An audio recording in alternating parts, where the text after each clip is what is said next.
There's a quiet failure going on in America today, a system we never question until we grow up and it's too late. It starts when we're kids. We sit in classrooms for 13 years. We get told what to memorize, how to behave, and when to raise our hand.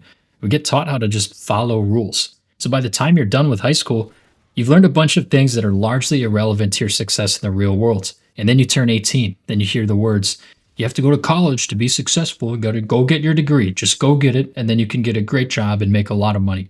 We're expected to make one of the biggest financial decisions of our lives, like one that will literally make or break your entire future. And for a lot of people, this is a decision that's ruined their lives. They take out tens of thousands in loans, you pick a major that you hardly understand, and you hope that it somehow leads you to a stable job in a world that's changing faster than school could ever keep up with. Technology is evolving, there's a new era of how jobs work, AI is advancing rapidly, and more. The truth is, America's education system's outdated, it's overpriced, and in many cases, it's actively working against your long-term success. And the craziest part about this, nobody teaches you how to think outside the box or teach you skills that actually matter in life, like investing, computer skills, and more. Many schools also fail to push, they fail to discipline students or hold them to higher standards anymore. And I'll elaborate on this when I describe my experiences teaching in a public school. The only thing we're accomplishing here is allowing other countries to pull ahead of us through superior education if we continue to let our system be below mediocre. Today, I'm going to break down what I've seen in my experiences as both a student and a part-time teacher in the American school system. What I'm seeing, and it's pretty obvious, unfortunately, is that our education system is one of the biggest missed opportunities in our country that's both making people broke and not even teaching them skills that are valuable anymore. I'm going to discuss what's wrong, what's missing, what I wish someone told me back then, and then what we need to be doing to learn skills and make the most of our lives in education. I'm extremely pro-learning, but I'm anti-bad education. Let me know in the comments what your education was like, if it was worth it. If you share these same views as me, let me know. I'm open to anything. Welcome to Why Learn Wednesdays. Let's go get it. So I'm not one of those guys that comes out and says the whole education system's a scam. It can be a scam, depending on what you study, your major, what path you take. If you get an engineering degree or a business degree or any specialized degree, it's not a scam compared to someone who gets an English literature degree. Like most of my friends who went and got engineering or business degrees, like many of them got to six figures at some point in their 20s, so it totally depends on what you study. This criticism of the education system by me is coming from a guy who's arguably benefited heavily from the traditional education system. Here's my background, and I'm very fortunate for a lot of this. When I was younger, I attended private Catholic grade school and high school. My parents thought it was very important to raise me in the church in a place where I was challenged and it was a difficult school. And these places were often much more rigorous than the public schools in the area. And then after that, I attended what's widely accepted as a top 10, top 15 public university in America. So by most metrics, I had like a top tier education that helped me out a lot. Next, allow me to do some virtual signaling really quick. After graduating and working for a while, I wanted to give back, and so I applied for a program to become a volunteer computer science teacher. So I got accepted, and for the next 2 years, I would spend 2 days per week outside of my work hours volunteering, teaching an AP computer science class at a public school. And I did this for 2 years before quitting my job. I looked at this as not only a great way to help out, but also improve my communication and presentation skills. So I think I really got to see kind of the full spectrum of the school systems here in America, the good, the bad, the ugly. But looking back, here's what I'm amazed at. The things that really mattered, the things that made me get into the position of where I am now, it's not the Pythagorean Theorem. It's not my knowledge of world history. It's not my knowledge of ancient literature. It's my computer skills, my ability to get along with people and network, and my knowledge on how money works and investing. That's it. And so despite being someone who had a very, very good education in America, not once did I have a class dedicated to investing. Not once did I have a class on money management, doing taxes, networking, applying to jobs, all this critical stuff in my, supposedly amazing education. This wasn't even touched on. When I was in high school, the computer science curriculum was just introduced. So like imagine that, one of the fields with one of the best job prospects, especially at the time. It wasn't a requirement. It was something nobody really took. Like my AP computer science class that I was in had like 8 people in it, despite the school being over 1,000 people. And this was one of the best fields with the most opportunity and the most interesting class compared to others, in my opinion. A statistic that really shocked me is only 57% of schools right now offer a computer science class, according to code.org. And this is absolutely insane to me. So a lot of these critical skills, I had to learn most of that on my own. And it's arguably, money things and stuff like that. That's a top three most important thing to learn in school. And then let's get to university, of course. Like most people make that huge financial decision, not knowing what to study. And I certainly didn't have a great plan. I originally chose to study biochemistry because I wanted to choose something hard and basically just was copying what my dad did. But then I hated it. I switched to comp sci.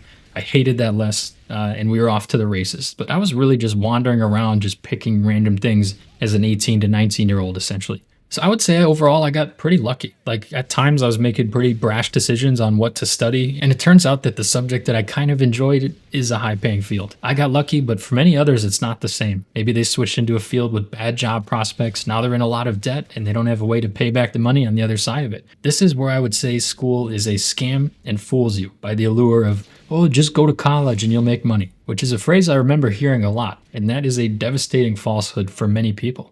College itself won't set you up for life, but it can help you. It really just depends on what you do in college. There are many people who should go to college and many people who shouldn't go to college.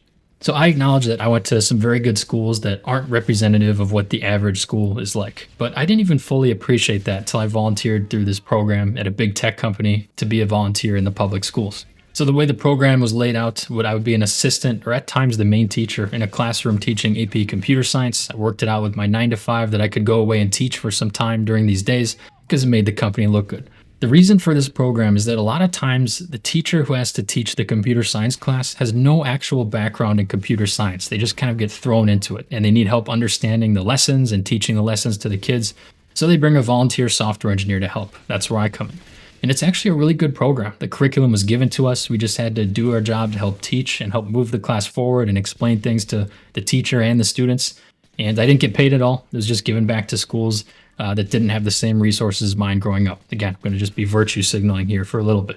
So public schools, obviously, they deal with a lot of constraints, lack of funding, staff that's stretched thin. But I never realized how different or how bad the situation was till I got into these classrooms. Because all I could go off of was what my high school experience was like. They worked us like dogs. There was heavy discipline and strictness. Like you'd get expelled on the spot if you were caught with the greens or any other substance or anything like that. A guy once got expelled for passing a note saying he wanted to do it with the teacher. Starting a physical fight, automatic expulsion, or at least heavily disciplined. So you can see our school had no tolerance for funny business and it gave out detentions like free candy, basically. The other guys I was volunteering with in this classroom, one was from India, one was from Vietnam, and they both said they had pretty rigorous educations from what they told me as well. So when we finally got to volunteering and teaching the material, there were several huge detrimental observations I noticed that shocked me and the other volunteers. Number one, we were told we weren't allowed to give homework, which in my mind, it's like, how do you learn computer science and coding if you don't go in and actually code for your homework? Like, you think you can learn it just by reading PowerPoint slides? No. I raised this complaint and they're like, well, we can't give homework because not every student has a laptop. We can't assume that the students have a laptop at home. And I was like, okay, fair. This is a different background. Like, I understand that. But then I asked almost every student individually, and they told me they all have a computer or at least an iPad or something at home, which you could use for these lessons. So to me, I'm like, okay, well, that's BS then. In my mind, I thought, you're not doing them any favors by not making it tough on them. Like at the end of the year, you have to take a standardized exam for college credit. And these exams don't care about how stressed you make the students feel. Like, how do you think they're going to do against my high school taking the same exam? Like, I'm comparing this to the experience I had in this exact same class as a student, where I had so much homework that I had to sacrifice my sleep, that I had to go to school early just to get things done. I mean, who do you think is going to do better on the exam, and who do you think is going to be more prepared for life? Another frustrating thing is we had to go through extensive training on many, let's say, political things that I would deem irrelevant to computer science. I'm not going to get into it, not going to get into the buzzwords, but you probably know what I mean. How about we teach computer science in computer science class, okay? Is that like too crazy of an idea? I guess that's too much to ask for sometimes in today's society. In terms of the classroom too, there were very few kids like actually interested in the class. Like you couldn't really stop kids from being on their phones. Like there was no way to discipline them. We basically had no power to do that. Everyone had their AirPods in. Everybody was on their phone during class. And in my school, if you were caught with your phone out, they'd take it. Then you'd get it back once you served a detention. So there, nobody wanted to spend time on their phones, especially during class. So it was sad in my mind because in real time, I was witnessing like the dumbing down of these schools because we're not allowed to push them. We're allowing for bad behavior that distracts the class, and we're just creating a culture that's not good for learning. And this was frustrating to me because The real world requires hard work to get ahead. So why aren't we starting here? Like they're fully capable of learning and pushing themselves. Why can't we do that? So this is just a personal example of mine, of my experience in the public school system. And the schools fail at a lot of things. Like when they fail at the curriculum, they're studying the wrong thing. We're not allowed to push students hard, especially the ones that want to be pushed, and we're not allowed to discipline. Like, watch how fast people stop being on their phones if you need to serve a detention to get your phone back. Like, it works, trust me. And I get it. There's lots of variables going into this. People of different backgrounds, some from unfortunate situations. I want to be empathetic. But I was definitely irritated at the system for not allowing us to push them forward. Because sometimes in life, you need a little push, right? I remember my greatest teachers, looking back, always expected a lot from us. And the class almost felt like a life lesson at the end of the day and not about the topic we're learning. And school's not for everyone. I get that. But many people can benefit from it. Like, however you can find a way to work hard and learn something, that's great. School is just one way to do that. I'm not anti-school. I'm just pro-learning. I think if school just changed its ways, if it did some stuff differently, it wouldn't get the hate that it kind of deserves right now. So think of all the wasted potential in schools everywhere across America. It's becoming softer, and it's not even teaching the right things to begin with. And when it does, it's incredibly ineffective. I was always thinking in my head, like, even if half of these schools are like the one I had this experience at, we're in trouble. Let's look at some concerning numbers about the American education system. Number one, America spends a ton of money on schools, like over $800 billion per year on K-12 education, which is more than almost any country. Yet the outcomes are below average. Inflation-adjusted spending per student has increased by 280% since 1960. But test scores have, either been the same or declined. So if spending's way up and just the result is getting worse, there's a debate to be had here. Like, I know there's some controversial stuff going on right now, like the Department of Education got defunded. And there are really two sides to this. Number one, it's like, why are we cutting funding for this extremely important thing? But at the same time, it's clearly fundamentally broken. And sometimes throwing more money at a problem doesn't always fix it if it's just fundamentally broken to begin with. Excessive administration doesn't seem to be making it better. So we're spending all this money and it's a complete failure. There are also plenty of stats to show that we are not proficient at teaching anything. Only 32% of 8th graders are proficient in math and just 31% in reading. The US is ranked in the 20s, 22nd, 24th among the OECD countries. And this is bad, right? We're the richest country. We should be able to do this. The US also has one of the most unequal education systems in the world because funding is usually tied to local property taxes. So like the schools in rich neighborhoods, those are fine. The ones in poor neighborhoods, they get screwed over. And this is kind of just sad to me. Like, we're supposed to be this great country, this example for the world. But looking at education, this really doesn't look like that. Now let's talk about some things that school fails to teach us. For example, only 16 of our 50 states require a personal finance course to graduate high school. And that's ridiculous to me. Computer science also only offered in like 50% of US schools, which is one of the best fields. That's unacceptable. These are some of the most important skills you can learn, like not only just for the value of the job, but just critical thinking skills that these will teach you. There's also a lot of mental health problems in school. 70% of teens say that school causes anxiety or stress. And I'm honestly not sure how I feel about those stats because you're supposed to be stressed and tested in school. I mean, how else can you prepare for life? Life's more stressful. Might as well get you used to it sooner. That's my view. And then when it comes to higher education, 40% of college grads work in jobs that don't even require a degree. And student loan debt is in the trillions already. Many people graduate with no job prospects. And even if you follow the traditional path, it's not the guaranteed lock for stability that it used to be. Welcome to America, the land of wasted potential. In my opinion, if we made some fixes to this system, this could trickle into many other issues, from more people making money, more people in good careers, helping people escape poverty, more people finding purpose, being healthier, and more. I mean, the benefits of fixing this are endless. The problem with school is it's outdated. It focuses on the wrong things. So school hasn't changed in hundreds of years, and that's a big problem in this very dynamic world we're living in. Like, we taught the same math, the same reading, the same history classes, the same textbooks, and tech moves very, very fast, and school's just kind of lagging behind it automatically because digital stuff's being used more and more, but it's not as much as it should in these schools. And AI has shaken things up tremendously. I'm very happy personally that AI was not around when I was in college, because I might not have even passed college or worked through the critical thinking that I needed. I would have 100% abused these tools and used AI for 100% of my homework, and I would have done it irresponsibly. That's just what I was like back then.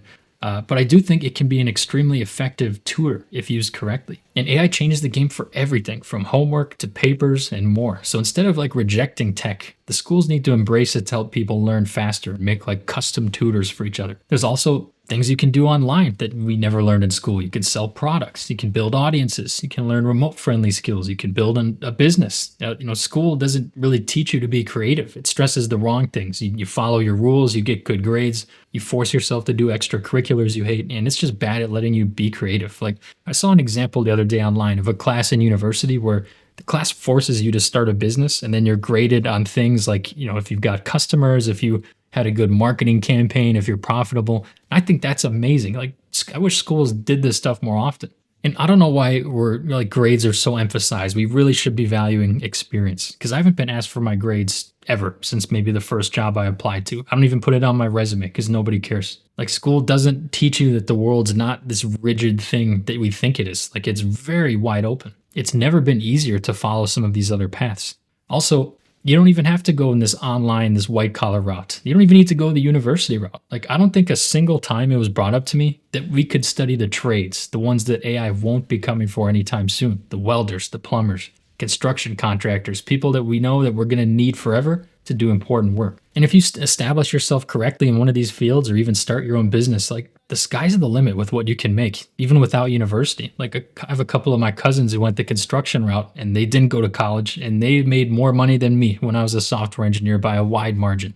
So the trades, working with your hands, school didn't even tell me that this was a valid option, and it is more than a valid option. It can make you good money. I mean, how many times have you encountered something in your real life and thought, oh, wow, like that would have been nice to learn in school? Like for me, once I realized the power and the importance of learning about money and investing, it was one of those like, what the hell moments. How was this not taught? How did this not come up even a single time? Like investing in money are top 5 things to learn. And it's inexcusable to me that a finance class, one on taxes, on jobs and stuff like that, it's not required in the same way that like history is required.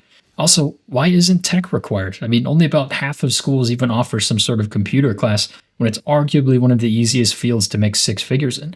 And despite what people say about AI, like tech's still a booming industry. It's just hard to get past that first step. But once you do, the sky's the limit here. So these are some major things that school doesn't make any effort to bring up. I mean, we have to do this on our own time. So school fails us. It doesn't teach us the right things. If I were to teach a curriculum, there are many things that I think it's important to know, like class on money, taxes, budgeting, a class on how to do a job search, how to network with people, a class on investing principles, where you can actually set up an account in class as part of the project. You can learn about different accounts, maybe even a creative class on different ways you could build in income outside of a normal job. When it comes to these subjects you're interested in life, it's up to you to give yourself your own education.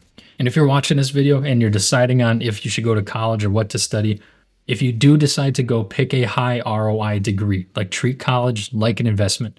And number 2, prioritize projects, prioritize building things and getting real world experience, because that stands out more than anything for a lot of positions. I mean, a lot of people have college degrees. It doesn't make you stand out that much unless it's from like a really good institution or you had some good experience to back it up. School fails at teaching us this stuff, so it's up to us to take accountability and teach ourselves about money, about skills, and things to learn to just help you succeed.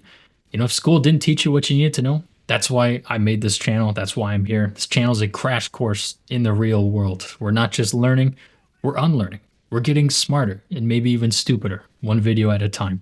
So I don't know what I'm saying anymore. These are my thoughts. Let me know what you think below. I also thought of a clever pun on my channel name while making this video. Why learn? Because nobody taught us this. Hope this video spurs your thoughts, and we'll catch you in the next one. Thanks for hanging around for Why Learn Wednesday.